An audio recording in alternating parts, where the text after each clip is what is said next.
महाराष्ट्राचा।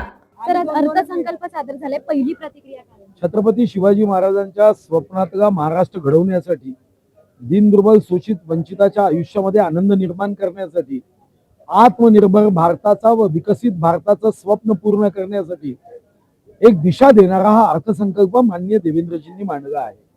आणि मला विश्वास आहे की या अर्थसंकल्पाच्या माध्यमातून आपण $1 ट्रिलियन इकॉनॉमी व 2047 मध्ये $5 ट्रिलियन इकॉनॉमीचा जो महाराष्ट्राचा संकल्प आहे त्या संकल्पाच्या दिशेने वेगाने महाराष्ट्र प्रगतीच्या मार्गाने पुढे जाईल हा विश्वास मला आहे। बजेट सादर झाल्यानंतर विरोधक कुठेतरी आक्रमक झालेले पाहायला मिळाले। कधी आक्रमक, त्यांचे चेहरे जे होते ना ते निराश चेहरे मी बघत होतो। जर ज्यांना बॉडी लँग्वेज समजते, तुम्ही बघितले ना त्यांचे चेहरे, ते असं अवसान आणत होतं उधारीचं। त्यांच्या मनात भीती निर्माण झाली की आता आम्ही 46 वर आलोय, पुढे आमचं काय होईल। आणि त्यांचं खुर्चीवरचं प्रेम तुम्हाला माहिती आहे। त्या खुर्चीच्या प्रेमापोटी त्यांची चिंता मी समजू शकतो। त्यांनी कर्नाटकचं उदाहरण द्यावं, त्यांनी तेलंगणाचं उदाहरण द्यावं, जिथं त्यांचं राज्य आहे। जरा सांगावं ना तिथं काय अवस्था आहे आर्थिक।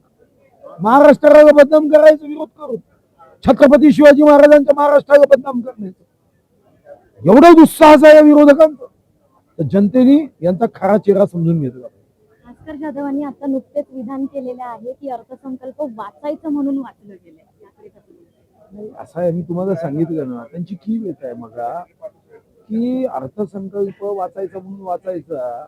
ओ महाविकास आघाडी असेल किंवा काँग्रेस असेल, महाविकास आघाडीच्या तर राज्यात 1960 नंतर पहिल्यांदा दरडोई उत्पन्न कमी झालं। त्यांनी तत्वज्ञान सांगायचं का?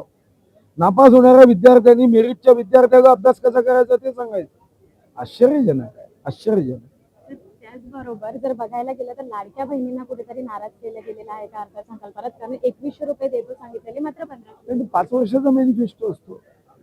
लाडक्या बहिणी नाराज नाही आहे, काँग्रेसवाल्यांनी नाराज केलं, त्यांच्यावर टीका करून, त्यांच्या निधीबद्दल शंका निर्माण करून, लाडक्या बहिणीच्या योजनेला बदनाम करून, हायकोर्टात केस टाकून। तर लाडक्या बहिणी आमच्यावर खुश आहे, काही चिंता नाही। महानगरपालिकेमध्ये आम्ही अनुभवलं, जिल्हा परिषदमध्ये आम्ही अनुभवलं, त्यामुळे विशेष उपस्थित होतो। धन्यवाद आमच्याशी बातचीत केल्याबद्दल।